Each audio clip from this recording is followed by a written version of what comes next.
Good day, my good people. This is the Real Life Real Estate Investing Show where we talk about real life real estate situations, but we bring you real life real estate solutions.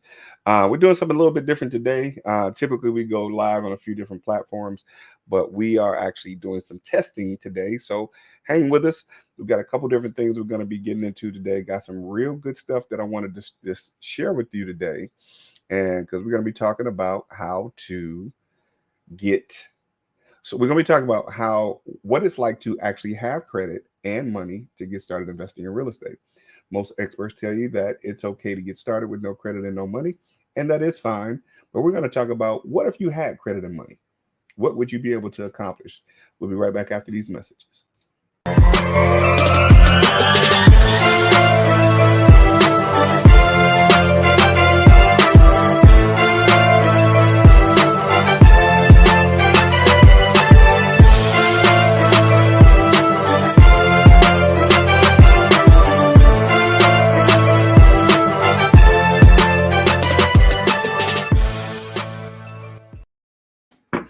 All right, folks, listen, what we're going to talk about today again is what it's like to have money and credit to get started investing in real estate.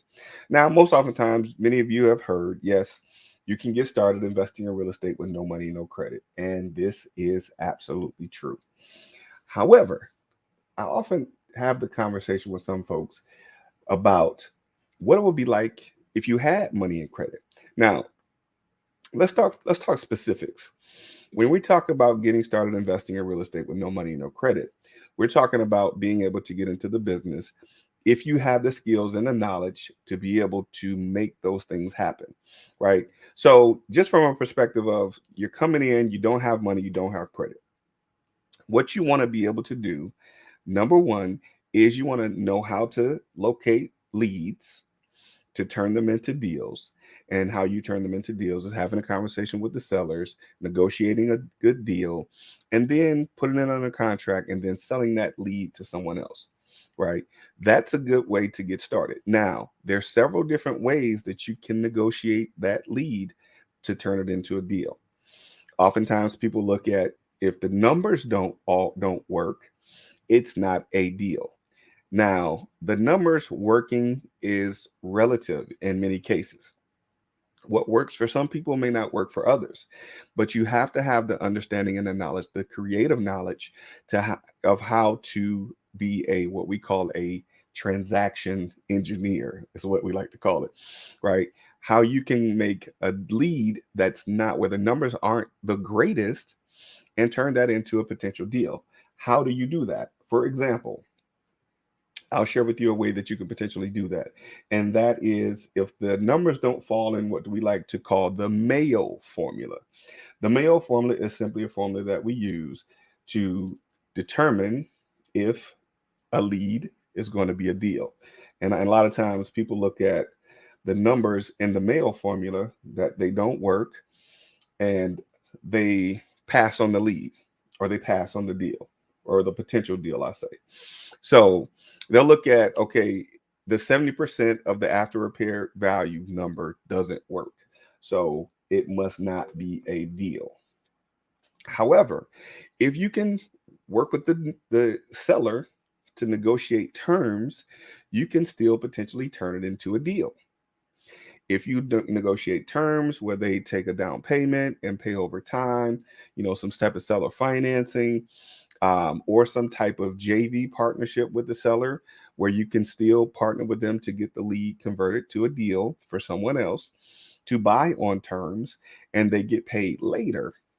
That's another way that you can potentially work out a deal with the seller if the numbers don't work initially, right? So there's several different ways that you can determine if a lead can be a deal when you're looking at working in the business with no money and no credit, right? But you got to have the skills and the knowledge of how to make all that happen. But what I want to talk about today, very quickly, we're probably not going to be on too much longer, but I just wanted to pop on to share some of this information and knowledge with you on how you could potentially make money in real estate with money and credit. Now, why in the world would somebody want to talk about having money and credit when you can do it with no money and credit?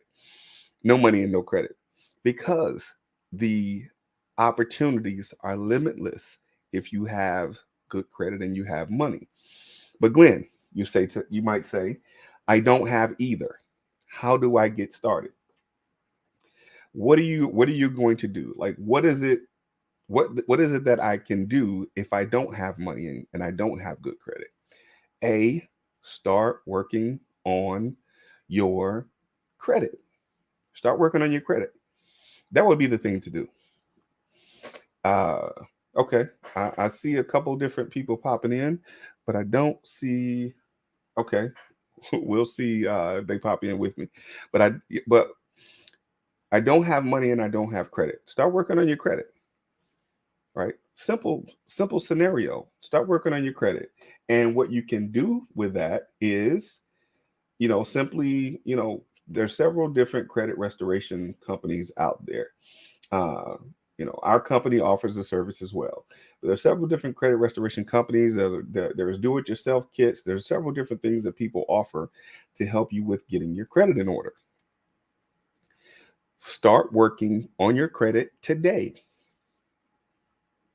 Maybe tomorrow if you want to sleep on it and think it over, but latest tomorrow. But start working on it today, right? There's several different things. There are several different laws that are in place that will help you with getting your credit in order.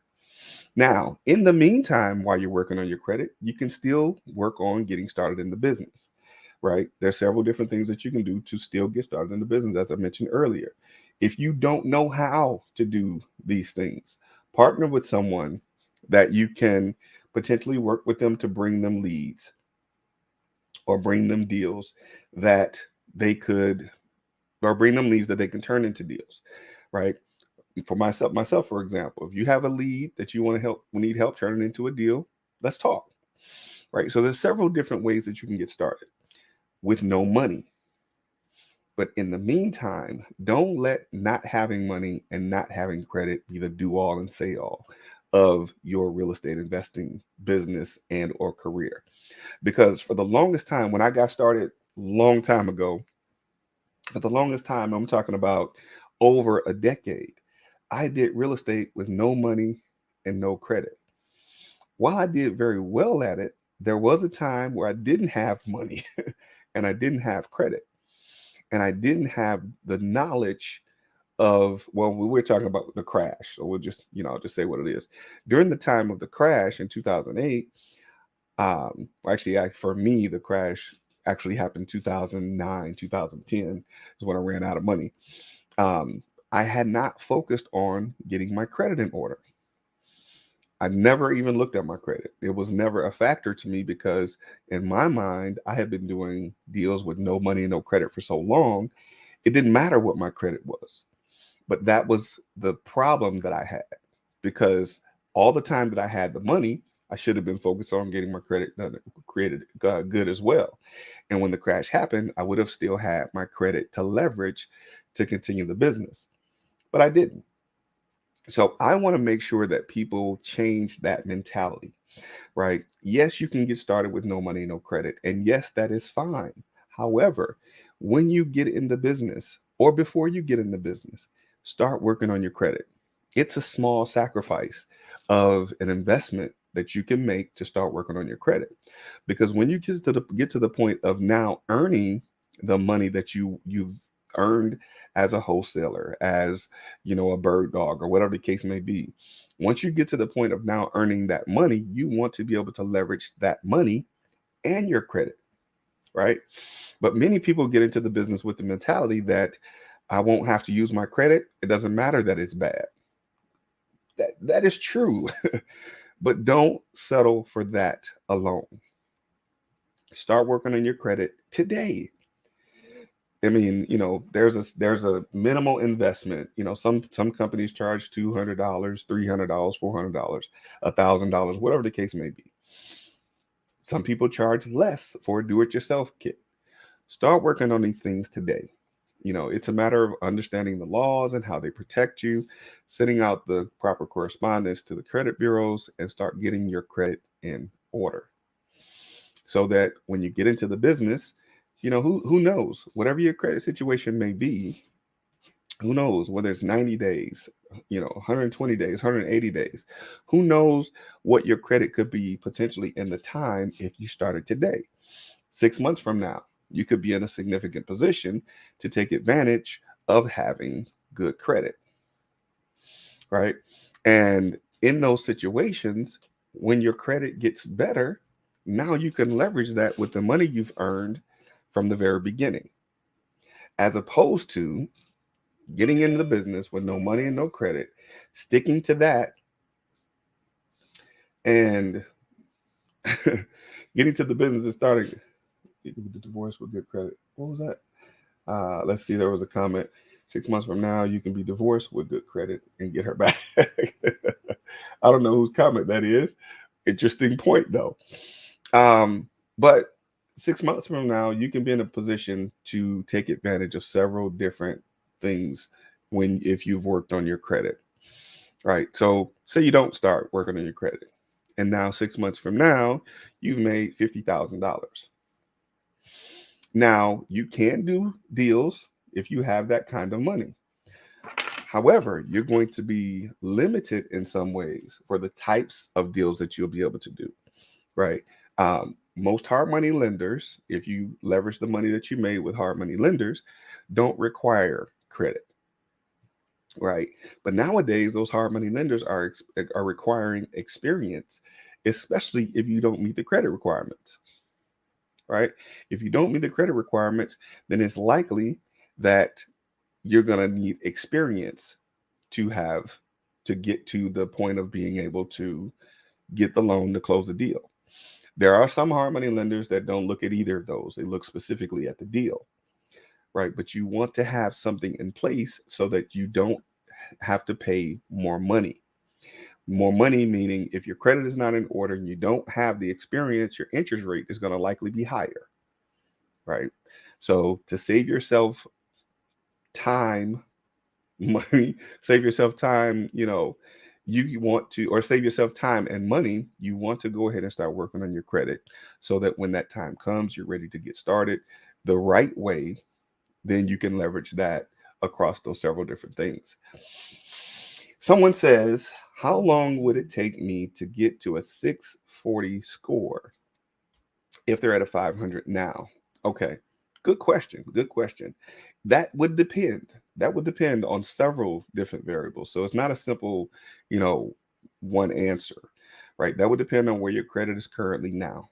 If your credit is not so well, depending on you got student loans, hospital bills, late payments. There's several different factors of things that need to be, considered when asking a question like that. So there's no way to know. 640 from 500 to 640 is not a huge jump. It's 140 points, and some collections. If you got collections, some collections you can gain anywhere from, I've seen 25 to 40 points. Uh, in some cases, I've seen one where a late payment was caught up and he gained 65 points. So it just depends on several different variables. You get those collections removed. If you got 4 or 5 collections or repo or charge off, those types of things, all these different factors come into play when talking about how long it would take. But I would imagine it would not take more than 6 months to make that leap if all of the other factors are in play. All right, we're talking about on-time payments. We're talking about good credit mixture. We're talking about the amount of accounts and different things like that. So there's several different factors that come into play when asking, how long that would take. So there's no one size fits all type of answer for that. Good question. What card should I get to help improve and build credit? That's another good question. What card should you get? It depends again on where your credit is now. If you're at a 500, it's likely that you're probably not going to get very many approvals with a 500 credit score. There are some that would potentially approve you, and that would help with reporting on your credit report. There are several different ones. You could even potentially start with a secured credit card. And a secured credit card is simply something, a card that you put money on. You make a deposit, and it gives you whatever credit limit that you could, afford. So, for example, you have $500, you put it on a Discover card or a Capital One secured card. So, depending on the type of card, and then over time, if you make on-time payments, those report to your credit report, and it helps increase your score. So there's several different secured cards, and again, it depends on where you are. And I think this is the person that has the 500 credit score, um, that's asking that question. Um, should I buy trade lines or just, and if so, what should I pay, or should it just work on my credit?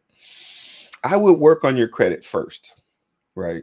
There's no point in adding or paying for trade lines. I'll say it this way. There's no point in paying for trade lines if you still have bad things on your credit. Because although the trade lines will help increase your score, you still have other things that are reporting that are bad. So depending on what your long-term goal is, and of course it will potentially be to invest in real estate, I imagine, you want to have some of those things or a lot of those things removed, because if they're still reporting, it's still not going to reflect well, right? So the profile, that's the other thing that people look at. People don't look at. People say, "Well, I got a 680 credit score," right? But your profile and your mixture of credit is not to the point where some people look, where most underwriters will look at for approvals. So that would also depend on what your current situation is. But I wouldn't advise to purchase trade lines if you still have a lot of bad things reporting. Very good question. I don't know who you are, Facebook user, but if you clicked on that link, I could probably see who you are. But nevertheless, it doesn't matter. It's okay. Uh, but good questions. Good questions. If you have some other questions, go ahead and shoot those to me. But yeah, this is something that I really wanted to share with you all today about taking advantage of positioning yourself to get good credit. Getting good credit is not as much of a challenge as people believe, right? And again, this is something that my team and I could potentially help you with. Send the inbox to the group message, and somebody from my team will get back with you. Even if it's just to give you the information on the next steps that you should take to get your credit in order, right? Some people look at like I said, there's several different options in terms of uh, either having someone help you or just getting the information so you can do it yourself. There's a lot of do it yourself options. And I found that once you start educating yourself on the things that you need to do to get your credit in order, it would be good for you to understand the steps that you need to continuously take to maintain having good credit. Because oftentimes, you go to people, they help you get your credit in order, and if you yourself don't learn the process of what was done to get your credit in order, you potentially could go back to making the same mistakes that you did before. And nobody wants to see that happen, of course, hopefully. um, do you guys do free consultation? Yes, we absolutely will do a free consultation. Now, the free consultation comes with us being able to see what your credit looks like, right? So there are several, there are some things that we would need from you, and some things that we will want you to have in order for us to be able to do that consultation. So certainly send a message to us, and someone from my team will reach out to you and help you with that consultation. Uh, Thanks again for that question. And I get these types of questions often from my students. Like, I work with several different people that get started investing in real estate, and a good amount of them have come to me as a result of having the idea of getting into the business with no money and no credit. And again, I will always stand by that is possible. However, there's the however for me. For some people, they just say, get started. And that's good. Definitely get started. But what I would certainly say, even with the students that I have, I show them how to get their credit in order from the very beginning, right? Yes, we're going to start showing you how to do wholesaling and we can help you with doing all that. But what you would eventually like to do is graduate into what I call a real life real estate investor. And that's to the point of being able to use your money and use your credit, because using your own resources lowers the cost of you doing business. Now, I'm all for OPM. I'm all for using other people's money. And I'm quite okay with paying the expense of using other people's money, right? I'm okay with that. But I would certainly say don't always count on that to be a long term investment strategy. Using other people's money, paying the higher interest can still result in you making a profit, right? But the goal is, in many cases, to increase that profit margin. And if you limit your liabilities, you can increase your profitability, right? If you look at, you know, increasing your credit, having the money available to do the things that you need to do, you won't necessarily have to pay the higher interest, right? Speaking of interest rates are going up. So that's something to be, mindful of. But yeah, start from where you are with what you have. Most people say, well, I don't have the 300 or 400 or 500 or $1,000 or whatever it is to invest in getting my credit repaired. It doesn't cost you anything to educate yourself. There's several different resources on how to get your credit in order. All right. And those resources are readily available. Now, I wouldn't say listen to everything, everything out there, because there are some things that are a little on the wild side that I hear. Um, but best thing to do is start today, putting one foot in front of the other. And again, there are some do-it-yourself programs that are available that will give you step-by-step instructions on how to start working on your credit. Um, just to give an example, I want to make sure I give an example of what some of the benefits are. So, you know, when the market crashed, I really don't like using the word crashed. I mean, it is what it is, but I'll say shifted. And people weren't in position to take advantage of things. Myself, for example, if my credit had been in order, even though my money began to get low, if I had decent credit, I could have leveraged it. Well, of course, if I had the knowledge then. Um, I didn't have as much knowledge then as I have now, of course. But if I had the knowledge then, I would have known how to leverage my credit to continue to be able to take advantage of the opportunities that were available. Even now, it's become very important to be mindful of my credit and, of course, funding and things like that. And being able to leverage other funding to be able to take advantage of different investment opportunities, because there's tons of funding available for people who have decent credit, right? I mean, if you have good credit, you can get, what's called signature loans, where you can actually sign your name and, get anywhere from $100,000 upwards of $200,000 or more in unsecured credit and unsecured funding. And you can use that unsecured funding, where in many cases it's 0% interest for 12 to 18 months. You can use that unsecured funding to leverage to buy real estate. Now you've used just your signature, because you have good credit, just your signature to be able to buy real estate interest free for a year or a year and a half. Somebody said that they've been saying this for years. Me and my crew in the 800 Club. That's great news.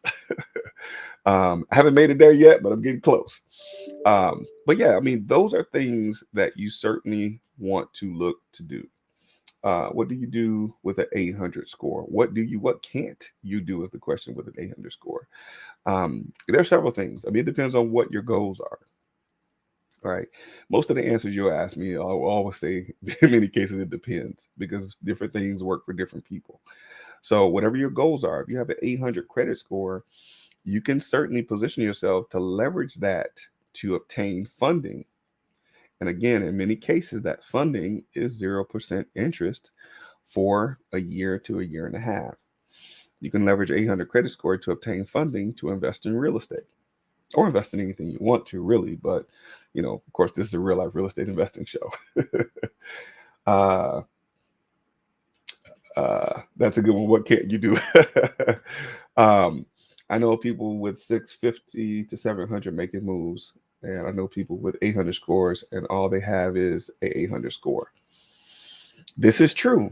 Unfortunately, this is true. People with 650 to 700 can still obtain funding, right? It might not be interest free, but you can still obtain funding with that type of score. Um, and there are people with 800 scores. I know people with 800 scores that are afraid, like literally afraid, to use their credit to make money because they said, "Oh, well, I worked this hard to get my credit to this point. I don't want to mess it up." And I think that type of fear of, or well, not say, well, it's fear, but the lack of understanding of what credit is for. Um, Most people have this fear because they base what they understand on consumer debt. Uh, yeah, somebody said that's a good one. What can't you do with an 800 score? Uh, yeah, as people with the highest scores are afraid to make moves because they feel that they've worked so hard to get to the point of being able to get to the 800 score or 700 score, whatever the case may be. And I respect that. But if you're limiting yourself because your lack of knowledge, if you're limiting yourselves on what you're capable of doing, then what's the point of working so hard to get that credit score? Because it's one thing to just say you have it, right? It's good to say, yeah, I got 800 credit score. But if you don't understand the benefits of how you can use it, then what's the point? The play is have a superb 800 score, then run your business and get credit with your business using your EIN and DUNS only. That's the move. That's certainly the move. Because if you understand it, once you get to an 800 credit score, you can certainly leverage that with business credit. It's not always putting things on your personal credit. You get it to a 780 or 720 and above, you can leverage that with business credit, right? Business credit and personal credit are two separate entities. Of course, hopefully most of you will know that. So you get to the point of having a 720 or above, you don't necessarily have to put anything on your personal credit. You can leverage it to create business credit. And that business credit is what you can use to leverage to invest in your business, buying real estate or whatever it is you choose to do. So these are the moves that people should be taking, and understanding the difference between consumer debt and business debt, right? So the consumer debt is where you get the credit cards where you just go shopping and run up your utilization and all that, and now your score drops and all that. But the business debt, none of those things apply, right? Business credit is for creating business or doing business. And the people that extend the business credit, they understand that. So they expect if they give you $100,000 line that you're going to use it, right? Because the goal is to invest it to get a return. So that's where if you use a $50,000 of your $100,000 credit line is not going to look bad against you because you're using that to invest in your business. So, and that doesn't get reported to your personal credit, right? So these are the things that people should understand about using business credit and getting your credit in order to be able to get to the point of using business credit, right? And this is where I think there's a lot of limited understanding, limited beliefs of how and why people should work on their credit to leverage it to invest in real estate. But most people are stuck in the mindset of, I can do real estate with no money and no credit. Again, that is true. I would always follow that up with saying that is true. But what if you had good credit? What if you had good credit to be able to get funding? This is great to share. Never had the platform. Do what you're doing. Respect. Keep helping people and educating the people the right way. Credit certainly is power. Thank you very much for that. And I say this all the time. Cash is king, but credit is power. I always say that.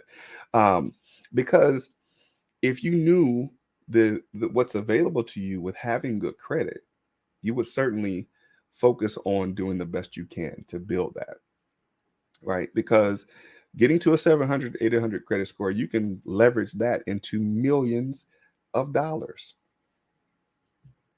right? So somebody had asked the question, if I had $1 million, would you take $1 million or an 800 credit score? The person that doesn't know what to do with good credit would say the $1 million, right? But if the person that has the $1 million doesn't know what to do with the $1 million, it's almost a mute conversation, right? Because if you had $1 million, you would understand to leverage that to create good credit, right? Because you can have one and the other. Or with good credit, you can still have one and the other. So it's an either or type of situation. But you got to understand how to leverage either one of them to create the ultimate outcome that you're looking to achieve, right? So this is where the education for this type of information is so necessary. And I'm privileged to be in a position to be able to share this information with people who would ultimately want to get to the point of being able to do this for themselves. Um, so I'm open if you all have any additional questions. And again, let's see here. We have, this is great to share. I never had the platform to do what you're doing. I don't know exactly who you are yet, but we certainly can have a conversation if this is something that you are interested in sharing more information about.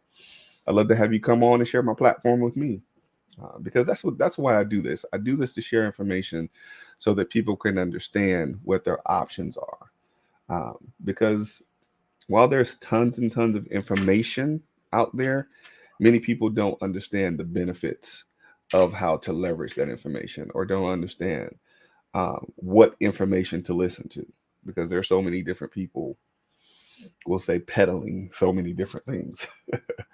um, but it's certainly something that you want to be paying attention to uh, when starting real estate, or even being in real estate for some time. Don't make the mistake that I did, being in real estate for some 16 years almost, probably 15 years almost, before I ever even paid attention to my credit. I had gone through the crash and gotten back into real estate and still hadn't paid attention to my credit. I knew it wasn't good, but it also wasn't really bad. So, I just had to start focusing on the things that I needed to do to get to the place of where I can actually start leveraging it to create additional business. And these are the things I implore you to do. Start focusing on using your credit to get yourself to the point of being able to create different opportunities for yourself. Right. Um, and it's one of the simplest things. I know credit repair is not easy, or getting your credit repair, it's not an easy situation because it's a process. But the process, although it takes time, it's a simple process. I'm not saying that it's easy, but it's a simple process, right? And, in most cases, just like anything, real estate investing, getting your credit in order, it's the people that make it complicated. But the process is very simple. Some people look at, it's just a matter of sending letters. Yeah, it's a matter of sending letters, but you got to know who you're sending the letters to and what to say in the letters to get to the point of knowing how to get your credit in order. Because there's going to be some pushback. There is a business, the business, a business of keeping, well, I won't say keeping people, because we're not victims. But people make money, a lot of their money, on people, first of all, with a lack of knowledge and a lack of education, where there's a lot of money that's made, right? But there are scenarios whereby subprime lending is a form of people that make money on people with bad credit, right? So if you have a lower credit score, you're going to pay a higher interest rate, whether it be for a car, or credit card, or buying a house. Those types of things, or any of those things, any situation where your credit is not the greatest, you're going to pay the highest interest, right? So There are companies that make millions and billions of dollars on our lack of knowledge, right? Or our lack of education on these things and what it takes to get to the point of not paying as much interest. You're gonna pay interest mostly anyway, unless you take advantage of the 0% interest or 0% financing where that's available. However, if you know, if you know better, then you can do better, or you should in most cases. And that being, if you know that your credit is not the greatest, and some people will finance a car for 18 to 25 to 26%. They'll finance a car. If you need a car, you got to do what you got to do. But in that process, once you get that, work on your credit and then refinance out of that bad car debt or that bad car loan and get a lower interest rate, right? Best time to start is now. Best time to start is yesterday, right? And again, it doesn't take a whole lot. Either make the investment and let someone do it for you, or make the investment in time and learn how to do it yourself. There's several different resources that are available to help you get yourself in position. Um, so that's what I really wanted to share today. And I wanted to see if there's any other questions. If there's any other questions, I want to make sure leave some time for you to be able to ask your questions, whether it be about investing in real estate or about how to leverage your credit to invest in real estate. And of course, again, I will say this: we're always looking for partners. If you have decent credit or you have cash to invest, we're always looking for partners to leverage our knowledge and with the resources that you have, so we can create win-win scenarios for all of us. So if you want to look at partnering with us, we're certainly open to that. Currently, we're working on several different opportunities in the Midwest and some opportunities here in the South as well. So we're talking multifamily and single family as well. So we're looking for partners. So if you have decent credit and you don't know how to use it to leverage to invest in real estate, let's have a conversation. And again, that's something you can send us an inbox message about, or you can send an email. I think our team send an email to info@rlrei.com. info@rlrei.com. And that's if you want to, if you have questions about your credit, if you want to do a free consultation, we can certainly help you out with that. Or if you just want to have a conversation about ways that you can potentially partner with us. And now, we don't take everyone. There is a process. There is a process that we go through just to be sure we're a good fit to work together. Because we want to make sure that everyone understands that this is business, and we'll be working together to accomplish a certain thing. So if you're interested in looking at something and look at those opportunities to work with us, send us an email at info@rlrei.com. I think, did my team put that on here, or can you all put it up? I don't know if you're still with me. If you can put that on the screen to send an email to info@rlrei.com. But if there are any more questions, I'd be glad to answer them. Anything else you want to share, go ahead and post that, and we can certainly talk about that as well. And thank you all for tuning in. Please like, share, and subscribe. If you're watching on YouTube, if you're watching on Facebook, share this message. Go ahead and tell some other folks about it. And, we can partner on different things. If you know some people that need help with this, certainly we'll pay for referrals. If you know some people that are looking to sell the house, looking for some people looking to get started in real estate, certainly send this information to them so we can, make some connections and, make some things happen. All right. That is my time, just about, I believe. And thank you all again for tuning in. This has been the Real Life Real Estate Investing Show, where we talk about real life real estate situations, but we bring you real life real estate solutions. And thank you for tuning in. Oh, be sure to be on the lookout for the event that we're hosting in Inkster, Michigan. We're hosting the event in Inkster, Michigan, where we're going to be educating individuals on how to purchase properties in the city of Inkster, Michigan, as well as some investment opportunities that we have for Detroit, Michigan. So reach out to us if you're interested in taking advantage of those opportunities. We're looking for partners. We're looking for people that are going to be, we're looking to participate in that event in Inkster. And be sure to look out for the rehab walkthrough that's coming up on the 12th of this month as well. So again, thank you all for watching. Thank you for tuning in. This has been the Real Life Real Estate Investing Show, where we talk about real life real estate situations, but we bring you real life real estate solutions. Look forward to seeing you real soon.